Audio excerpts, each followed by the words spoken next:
ప్రస్తుతం ఏపీలో పరిపాలన విధానం కానీ చెప్పిన మాటలు కానీ ఏ విధంగా అనిపిస్తుంది? యాక్చువల్లీ ఈయన ఏపీ అయితే ప్రెజెంట్ అయితే పరిపాలన అయితే వరస్ట్గా ఉంది.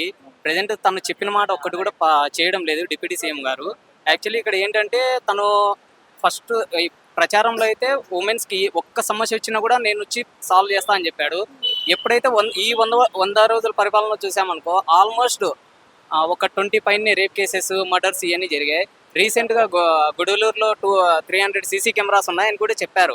అక్కడ ఒరిజినల్ యాజ్ ఎ ప్రూఫ్ చూపించేటప్పుడు కూడా ఒక ఎస్ఐ వెళ్ళేసి అక్కడ ఉండే స్టూడెంట్స్ బెదిరిస్తుంది కూడా. అది లైవ్లో కూడా చూశారు. లోకేష్ గారు ప్రెస్ మీట్కి వచ్చి ఏం చెప్తున్నాడు, అక్కడ సీసీ కెమెరాసే లేవు అంటున్నారు. కానీ అక్కడ సీసీ కెమెరాస్ రిమూవ్ చేసినది కూడా చూపిస్తున్నారు. కానీ ఇక్కడ డిప్యూటీ సీఎం దగ్గరికి వచ్చామంటే అతను ఏమీ చేయడం లేదు.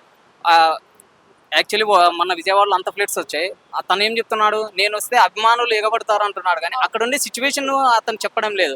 ప్లస్ ఏంటంటే అక్కడ వరదలు వచ్చినప్పుడు కనీసం అతను అంటే సొంత నియోజకవర్గానికి ఎక్కువ మొగ్గు చూపారు, వేరే దానికి చూపలేకపోయారు. అసలు ఒక్క రోజు కూడా వెళ్ళింటే కదా. అంత ఫ్లడ్స్ వచ్చినప్పుడు అమరావతి, పిఠాపురంలో ఒక్క రోజు కూడా విజిట్ చేయలేదు. అక్కడ ఉండే లోకల్ ఓడిపోయిన వంగ గీత గారు అయితే దగ్గరుండి అన్నీ చేశారు. కానీ తను కాన్స్టిట్యూన్స్ ఎమ్మెల్యే కాదు, జస్ట్ పోటీ చేశారు. ఓడిపోయినా కూడా తను ప్రతి దాంట్లో హెల్ప్ చేశారు. గెలిచిన ఇతను ఒక్కసారి కూడా లేదు. అతనికి సపోర్ట్గా మద్దతుగా ఇక్కడ హైపర్ ఆది వీళ్ళందరూ వెళ్ళారు జబర్దస్త్ నుంచి. అట్లీస్ట్ ఎలక్షన్ అయిపోయిన తర్వాత నుంచి ఇప్పటి వరకు ఒక్కడు కూడా లేడు ఆడ. ఒక్కడు కూడా ఎందుకు కిరాకి ఆరుకున్నాడు, ఓ అని ప్రెస్ మీట్లు పెట్టేసి మాట్లాడుతున్నాడు. కానీ ఒక్క రోజన్నా ఒక్క రూపాయైనా సాయం చేశాడా?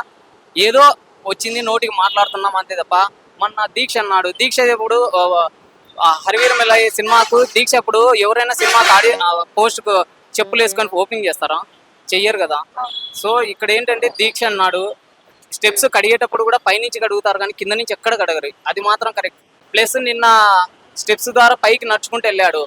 మేము కూడా సేమ్ ముసలోళ్ళు కూడా వెళ్తున్నారు. పడిపోవడం అవన్నీ ఎవరు చేయడం లేదు కదా.